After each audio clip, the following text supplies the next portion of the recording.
Oh là là, le foot... Ah, mais tout ce foot, incroyable, hein. Des buts et tout, là. Puis à la moitié du match, ils ont arrêté le match un quart d'heure. Ah oui, ça m'a étonné aussi, c'est genre on fait une pause. Ouais, à la moitié du match, quoi, c'est bizarre. Ouais.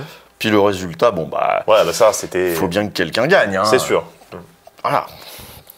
Oui, on est jeudi ici, donc Ouais, on n'a pas vu le match, en fait. On boycotte en plus. Ouais, oui, c'est vrai, on boycotte.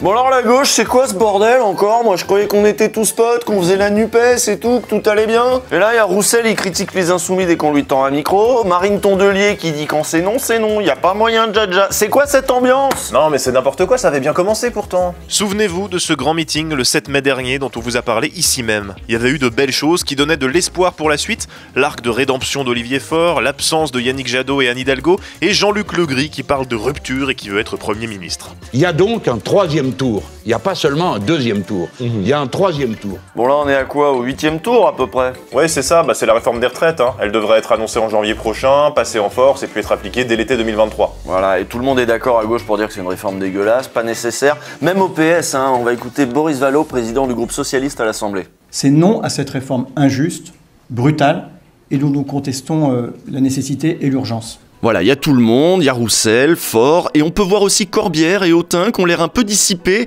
Peut-être qu'ils avaient la tête ailleurs, ils se disent des trucs secrets qu'on peut pas entendre. Heureusement, nous nous sommes procurés les bandes audio dans lesquelles nous avons pu zoomer grâce à un logiciel spécial de Mediapart, et donc vous l'attendiez, on vous révèle ici, dans Ouvrez les guillemets, cet échange en exclusivité. Parce que c'est injuste. Et puisque la première ministre s'est donné... Il t'a appelé Bompard pour intégrer la direction. Non, il n'y a pas Ruffin non plus, il y a moyen de les faire chier.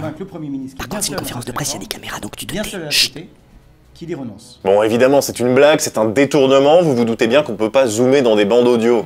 Parce qu'ils nous laissent pas utiliser le logiciel à Mediapart sous prétexte qu'on n'est pas du service enquête. Mais c'est pas parce que t'avais piqué le portable à Edoui pour avoir le 06 de Jospin? De toute façon, on peut rien faire, on peut pas appeler Jospin, on peut pas mettre Laurent Wauquiez sur écoute. Mediapart, c'est boulot, abonnez-vous. Bref, tout ça pour dire qu'au moment même où se profile la prochaine grande bataille pour les forces de gauche, ça commence à péter de partout. Il y a des bisbilles à l'intérieur de la FI, on va y revenir, et au PCF, on prépare le prochain congrès qui va opposer les pros et les anti-Roussel. Et autant vous dire que ce congrès, ce 40e congrès du PCF, ça risque d'être une boucherie. C'est par rapport aux saucisses. Chez les écolos, Marine Tondelier a été triomphalement élue à la tête des Verts sur une ligne NUPES mais pas trop, et s'est empressée d'aller sur France Inter pour afficher l'unité de la gauche. Les élections européennes, c'est dans 1 an et demi, vous dites la ligne est claire, on présentera une liste écologiste. Hier, Emmanuel Bompard à ce micro, ne désespérez pas de vous convaincre de faire une liste commune, une liste NUPES pour éviter le duel Emmanuel Macron-Marine Le Pen. Vous lui répondez quoi ce matin? Merci mais non merci? Quand c'est non, c'est non. Ok, donc on part sur pas de liste commune aux européennes. Bah c'est dommage ça, moi je pense que les insoumis ils devraient leur redemander une fois de plus encore, ils devraient les rappeler tiens. Oui, tout le monde est content d'avoir des coups de fil de Manuel Bompard. Faut arrêter de faire les forceurs en fait, on l'a dit, on l'a redit, on l'a re-redit. Maintenant stop, on discute quand ils veulent de plein de choses. Les européennes, c'est non. Bon après les écolos ont d'assez bonnes raisons de vouloir partir de leur côté. Déjà c'est un scrutin de liste à la proportionnelle. Ouais, ce qui veut dire qu'il n'y a pas de second tour, pas besoin de se rassembler pour gagner contre le camp d'en face, toutes les listes qui font plus de 5% auront des élus. Ajoutez à ça que c'est un scrutin qui a souvent été favorable aux écolos, et puis il y a cette question des groupes. Au Parlement européen, comme à l'Assemblée nationale, les élus se regroupent par famille politique. La gauche radicale va avec les autres partis de la gauche radicale en Europe, la GUE-NGL, actuellement coprésidée par l'insoumise Manon Aubry, les socialistes rejoignent l'Alliance des socialistes, le SED, et les Verts rejoignent leurs copains verts de toute l'Europe dans le groupe Les Verts. Donc les européennes, c'est pas le meilleur scrutin pour juger si l'union de la gauche tient bon. À la limite, s'ils se tirent pas trop dans les pattes pendant la campagne, ce sera déjà bien. Oui, mais tu vas voir que les journalistes vont quand même en faire des caisses sur « Ah bah vous êtes pas ensemble, nanana ». Question-réaction, amis auditeurs, au 01 45 24 49 3. Et avec nous aujourd'hui notre invité Clémentin Autin, député LFI de la Seine-sur-Marne. Bonjour. La gauche divisée, la gauche se chamaille. Clémentin Autin, quel spectacle vous pensez offrir aux Français? Alors, c'est-à-dire... Est-ce que c'est pas un peu des gamineries? Est-ce que ce serait pas un peu un combat de nuls, si vous me permettez l'expression? Le spectacle est déplorable. Bon, alors, je ne vous permets pas... C'est en tout cas ce qu'en pensent les Français. On a d'ailleurs un auditeur, un premier auditeur pour une question. Didier Dudou est avec nous, c'est à vous, Didier. Ouais, Bonjour, Clémentin Autin. Alors moi ça suffit parce que j'ai toujours été de gauche, mais si la gauche est pas unie, cette fois, ça va bien. Je pense que je vais faire comme depuis 20 ans, je vais voter Le Pen. Vous voyez, vous décevez les électeurs de gauche, vous les dégoûtez même. Qu'est-ce que vous répondez à ça, monsieur Autin, très rapidement, à 10 secondes? Bah écoutez, je pense qu'il va me falloir un peu plus. Et pourtant l'heure tourne, c'est fini, désolé monsieur Autin, on va passer à la chronique de Natachi Polona qui aujourd'hui nous parle du wokisme à Sciences Po. Est-ce que cette vénérable institution est encore dans le champ républicain? C'est à vous, Natachi. Alors oui, ces jours-ci ça bastonne à gauche, les journalistes en rajoutent peut-être, mais il y a bel et bien de grosses dissensions, y compris et surtout à l'intérieur de la France insoumise. Alors bien sûr, il y a l'affaire Quatennens. On en a déjà parlé ici, fin septembre on a fait toute une vidéo sur les violences sexistes et sexuelles en politique. En gros, on vous disait que ce serait pas mal que les partis de gauche montrent l'exemple et prennent enfin ce genre d'affaires un peu plus au sérieux. Et ce n'est pas ce qui s'est passé dans l'affaire Quatennens qui a opposé deux camps, d'un côté les proches de Mélenchon, le premier cercle qui souhaitait que Quatennens se réintègre au plus vite le groupe LFI à l'Assemblée, jugeant l'élu lillois indispensable dans les batailles qui s'annoncent. Et de l'autre côté, à peu près tout le reste de la gauche qui estime que le député n'est plus en position de poursuivre son mandat et qui appelle à sa démission. Moi je pense que dans les batailles politiques qui s'annoncent, la réintégration d'Adrien Quatennens, ça serait plutôt un boulet pour toute la gauche. Ouais, d'autant plus que maintenant il y a eu une condamnation sur reconnaissance préalable de culpabilité et que des écolos au PCF, tout le monde demande sa démission. Et de manière assez claire, il n'y a pas d'ambiguïté, c'est une position qui semble faire consensus chez les alliés des Insoumis. Écoutez le député PS du Calvados, Arthur Delaporte. On prend acte de la décision de justice qui est une condamnation et qui sanctionne finalement une attitude personnelle et individuelle, et d'autre part dire que d'un point de vue politique on peut traiter ces situations différemment. Et si Adrien Quatennens avait été au Parti Socialiste, nous l'aurions exclu du groupe. Donc la position sur cette affaire des Insoumis, elle réjouit leurs adversaires et elle met mal à l'aise leurs alliés. C'est peut-être pas la bonne position. Peut-être qu'il faut écouter ses alliés. Bon, les députés insoumis ont quand même sanctionné Quatennens. Ils ont décidé de l'exclure 4 mois du groupe parlementaire et de conditionner son retour au suivi d'un stage sur les violences sexistes et sexuelles. Était-ce suffisant? Eh ben, même chez les députés insoumis, la réponse ne va pas de soi. Ma position à moi, c'est qu'il aurait fallu l'exclure. Voilà, du groupe. Je fais partie du groupe parlementaire de la France Insoumise et donc ce groupe parlementaire a pris cette décision, donc je l'assume. Mais néanmoins, je pense que c'est peut-être même, j'ose employer ce mot, une erreur politique que nous avons faite. Ah, ça a changé la France Insoumise. Avant déjà, bon, on votait pas, et ensuite quand une décision était prise, on n'allait certainement pas la critiquer dans les médias. Non, mais de toute façon, Jean-Luc, il est plus là, il y a des nouveaux députés partout, c'est le bordel, c'est l'anarchie. L'affaire Quatennens, depuis le début, depuis le premier tweet de Mélenchon, elle semble matérialiser deux clivages qui auraient de toute façon posé problème au parti de Jean-Luc. D'abord, le clivage entre un premier cercle autour de Mélenchon, composé de gens qui lui doivent tout et qui sont pour la plupart assez jeunes, ceux qui vont suivre vraiment Mélenchon, ses plans, ses consignes. Et face à eux, les insoumis des insoumis, des fortes têtes, les gens qui avaient déjà un capital politique important et qui ont toujours conservé leur liberté de ton, des gens comme Ruffin ou Clémentine Autain. Et même Raquel Garrido, qui est citée dans cet article du Monde de Julie Caria, elle dit « Les militants veulent choisir leurs représentants et peser sur les orientations politiques. Ils ont presque honte à la fin d'être dans un mouvement qui ne le permet pas, ce n'est pas un gage de maturité. » Et elle parle de Mélenchon et elle dit « Il faut qu'il choisisse s'il veut aider ou s'il veut nuire. » Et là, c'est sur la désignation de l'exécutif insoumis que ça a bloqué. La direction opérationnelle, c'est-à-dire le bureau politique du parti, a été nommée par cooptation, selon Clémentine Autain, ce qui interroge beaucoup de monde, à l'extérieur comme à l'intérieur du mouvement. Le député des Bouches-du-Rhône, Manuel Bompard, s'apprête à prendre la direction du parti insoumis. Il n'y a pas d'élection, désignation par consensus des cadres. Ça vous convient comme mode de fonctionnement parce que certains disent ne pas avoir été mis au courant et vous voyez bien les articles qui fleurissent sur la colère des uns et des autres au sein de votre parti sur ce mode de désignement, désignation. Bon, moi, on m'a pas proposé d'être à l'intérieur de la direction. Vous le regrettez ? Ouais, je suis triste pour eux plus que pour moi. Parce que je pense que j'avais quelque chose à apporter. Bah, il va pouvoir apporter le café s'il veut, mais je crois que ses propositions, il peut se Bon, ça c'est le premier clivage. Il y a d'un côté les fidèles et de l'autre ceux qui appellent à plus de démocratie et de transparence dans la prise de décision.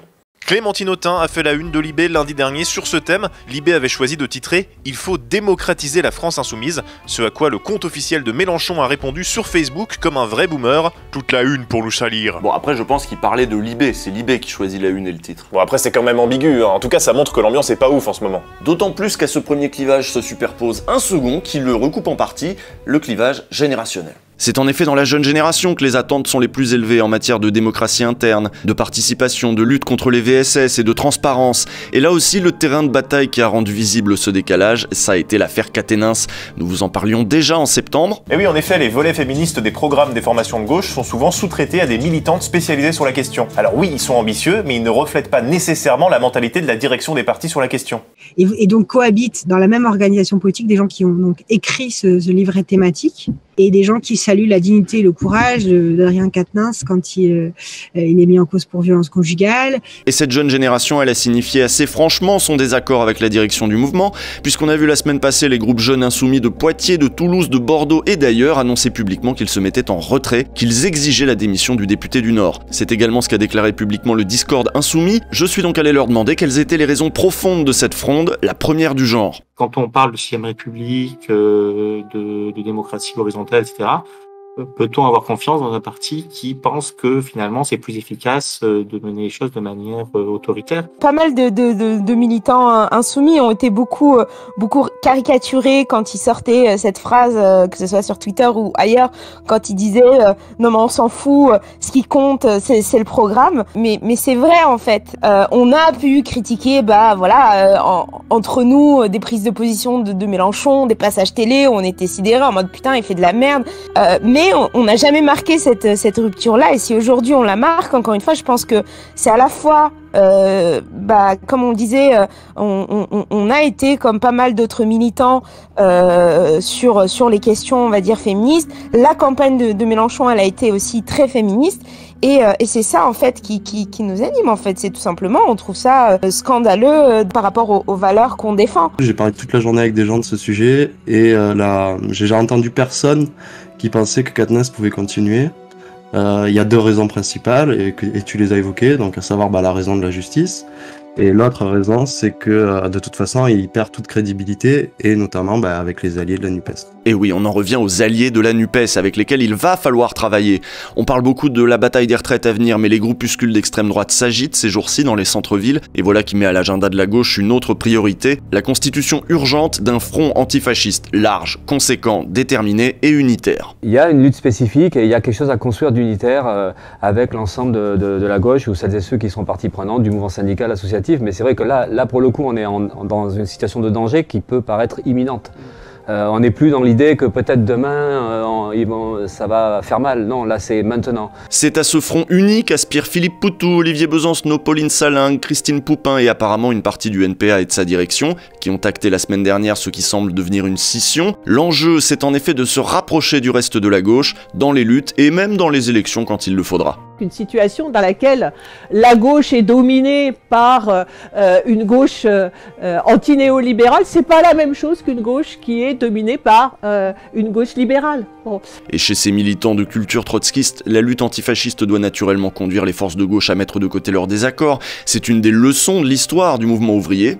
Que ça soit de voir des manifestations avec des bras tendus dans la rue, des groupuscules qui... il n'y a jamais eu autant de projets d'attentats déjoués, notamment contre la communauté musulmane, par exemple, ne serait-ce que pour prendre cet exemple-là, les attaques des locaux du mouvement ouvrier, toutes choses qui doivent nous amener à de toute façon résister ensemble.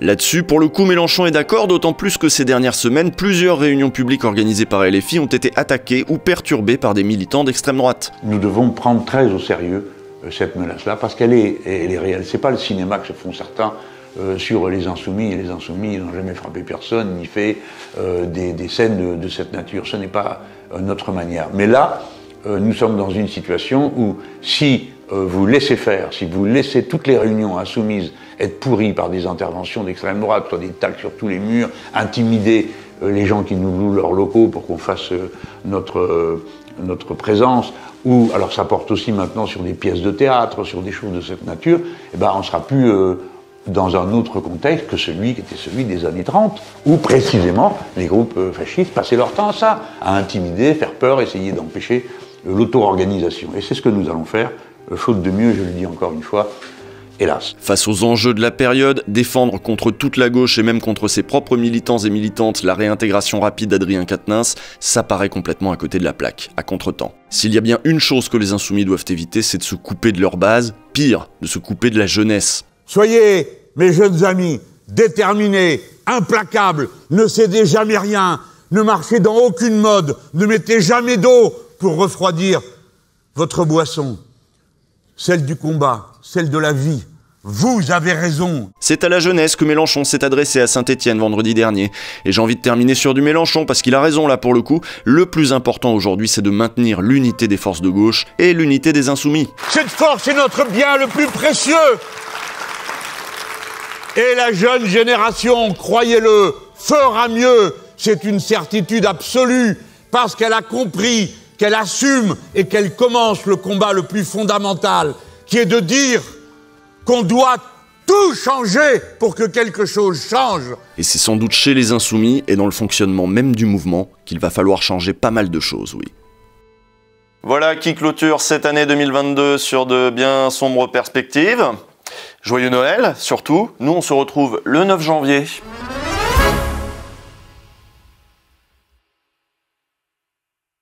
Avant de vous quitter, petit moment promo, abonnez-vous à la chaîne Twitch de Mediapart. Oui, en plus, ils font une émission tous les lundis à 19h qui s'appelle Abonnez-vous. C'est nouveau, c'est original ça, Twitch, dis donc. Ouais. Mediapart sur Twitch. Qui l'eût cru ?